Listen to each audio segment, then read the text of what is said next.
T20 world cup 2024లో భాగంగా group ఏలో శనివారం నాడు భారత్ కెనడా జట్ల మధ్య జరగాల్సిన లీగ్ మ్యాచ్ వర్షం వల్ల టాస్ పడకుండానే రద్దయింది. గత కొద్ది రోజులుగా భారీ వర్షాలు వరదల కారణంగా ఈ మ్యాచ్ జరగడంపై గత 2-3 రోజుల నుంచి అనుమానంగానే ఉంది. చివరికి అనుకున్నదంతా జరిగింది. వేదిక మారినందున ఈ మ్యాచ్లోనైనా పరుగుల వరద పారుతుందని ఆశించిన క్రికెట్ అభిమానుల ఆశలపై వరుణుడు నీళ్లు చల్లాడు. ఈ టోర్నమెంట్లో భారత్ తన తొలి 3 లీగ్ మ్యాచ్లను అమెరికాలోని న్యూయార్క్లో ఆడింది. న్యూయార్క్లో ఉన్నటువంటి డ్రాప్-ఇన్ పిచ్లపైన పరుగులు రాక బ్యాట్స్మెన్ను బాగా ఇబ్బంది పడ్డ విషయం తెలిసిందే. దాంతో ఆ మ్యాచ్లు చాలా చప్పగా సాగినాయి. ప్రేక్షకుల ఆదరణ కూడా పొందలేదు. అయితే ఇప్పుడు న్యూయార్క్ నుంచి ఫ్లోరిడాకి వేదిక మారడంతో ఇక్కడైనా పరుగుల వరద పారుతుందేమోనని అభిమానులు ఆశించారు. కానీ అభిమానుల ఆశలపైన తుఫాను నీళ్లు చల్లిందని చెప్పాలి. సో ఈ మ్యాచ్ జరిగేటటువంటి ఫ్లోరిడాలోని లాడర్ హిల్ నుంచి 50 కిలోమీటర్ల దూరంలో ఉన్నటువంటి మియామీని ఇటీవల కాలంలో వరదలు ముంచెత్తాయి. మ్యాచ్ జరిగేటటువంటి బ్రవార్డ్ కౌంటీలోనూ ఇలాంటి పరిస్థితే ఉంది. ఇప్పటికే ఇక్కడ మంగళవారం జరగాల్సినటువంటి నేపాల్ శ్రీలంక మ్యాచ్ వర్షం వల్ల రద్దయింది. శుక్రవారం అమెరికా ఐర్లాండ్ మ్యాచ్ కూడా వర్షార్పణమైంది. ఇక ఈరోజు మ్యాచ్ ప్రారంభం కావడానికి ముందే భారీ వర్షం కురిసింది. అయితే మ్యాచ్ ప్రారంభం కావాల్సిన సమయానికి వర్షం ఆగిపోయినా అవుట్ఫీల్డ్ తడిగా ఉండటంతో పలుమార్లు పిచ్ను పరిశీలించినటువంటి అంపైర్లు చివరికి భారత కాలమానం ప్రకారం రాత్రి 9 గంటలకు మ్యాచ్ను రద్దు చేస్తున్నట్లు ప్రకటించారు. అప్పుడు అమెరికాలో స్థానిక కాలమానం ప్రకారము ఉదయం 11:30 అవుతుంది. దీంతో చాలామంది క్రికెట్ అభిమానులు నిరాశకు లోనయ్యారు. వర్షం ఆగింది కాబట్టి మరొక అరగంటో గంటో లేకపోతే 2 గంటలో వెయిట్ చేసి కనీసం 10 ఓవర్ల చొప్పునైనా మ్యాచ్ జరపొచ్చు కదా అని అభిమానులు భావించారు. ఎందుకంటే మ్యాచ్ రద్దు చేసే సమయానికి ఇండియాలో రాత్రి 9 అయినప్పటికీ మ్యాచ్ జరుగుతున్నటువంటి ఫ్లోరిడాలో అక్కడ ఉదయం 11:30 అవుతుంది కాబట్టి మరికొద్దిసేపు వెయిట్ చేస్తే పోయిందేముంది అనేది సగటు అభిమానుల సందేహం.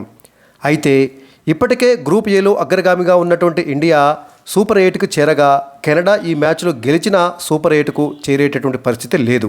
అంటే ఈ మ్యాచ్ గెలిపోవటములపైన ఎలాంటి ప్రభావం కూడా ఉండదు. ఈ మ్యాచ్లో ఎవరు గెలిచినా ఎవరు ఓడినా ఎలాంటి ప్రభావం ఉండదు. పైగా అవుట్ఫీల్డ్ తడిగా ఉండటంతో ఒకవేళ మ్యాచ్ జరిగితే ఆటగాళ్ళు గాయాల బారిన పడేటటువంటి ప్రమాదం కూడా ఉంది. కీలకమైనటువంటి సూపర్ 8 మ్యాచ్లు ముందు జరగాల్సినటువంటి సమయంలో ఈ రిస్క్ తీసుకోవటము ప్రమాదమే అవుతుంది. అంతేకాదు మ్యాచ్ ప్రారంభమైన ఏ క్షణంలోనైనా మళ్ళీ భారీ వర్షం పడే అవకాశం 80% ఉందని వాతావరణ శాఖ తెలిపినటువంటి నేపథ్యంలో ఎలాంటి ప్రాధాన్యత లేని ఈ మ్యాచ్ను రద్దు చేయడానికే ఎంపైర్లు మొగ్గు చూపారు. ఇక ఈ మ్యాచ్ రద్దు కావడంతో భారత్ మరియు కెనడా 2 జట్లు కూడా చెరొక పాయింట్ కేటాయించారు. దీంతో భారత్ అగ్రగామిగా తన స్థానాన్ని నిలబెట్టుకుంది. లీగ్ దశలో మొత్తం 4 మ్యాచ్లు ఆడినటువంటి భారత్ 3 మ్యాచ్లలో గెలిచి 1 మ్యాచ్ అంటే ఈ మ్యాచ్ రద్దు కావడంతో భారత ఖాతాలో మొత్తం 7 పాయింట్లు జమ అయినాయి. సో భారత్ యొక్క నెట్ రన్ రేట్ కూడా అద్భుతంగా ఉంది. +1.13గా ఉండటంతో గ్రూప్ ఏలో టేబుల్ టాపర్గా భారత్ కొనసాగుతుంది. ఇక ఈ మ్యాచ్లో రద్దు కావడంతో కెనడా 3వ స్థానంలోనే తన గ్రూప్ దశను ముగించి ఎలిమినేట్ కావడం జరిగింది.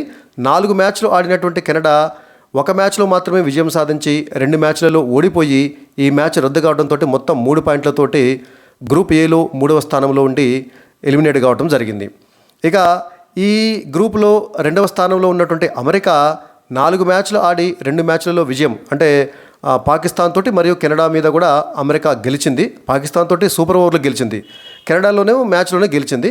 సో 2 గెలుపులు మరియు ఐర్లాండ్ తోటి మ్యాచ్ రద్దు కావడంతో అమెరికా ఖాతాలో మొత్తము 5 పాయింట్లు జమైనాయి. ఈ 5 పాయింట్లతోటి అమెరికా గ్రూప్ ఏలో 2వ స్థానంలో నిలిచి సూపర్ 8కు అర్హత సాధించి అద్భుతాన్ని సృష్టించింది.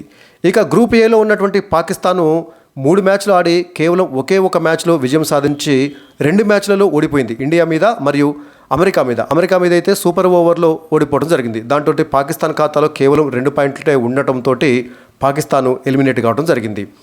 ఇక ఐర్లాండ్ పాకిస్తాన్ ఈ 2 జట్లు ఒక మ్యాచ్ ఆడవలసి ఉంది. ఆ 2 జట్లలో పాకిస్తాన్ గెలిచినా ఐర్లాండ్ గెలిచినా పెద్దగా పోయేదేమీ లేదు. ఎందుకంటే ఈ 2 జట్లు ఇప్పటికే ఎలిమినేట్ కావడం జరిగింది.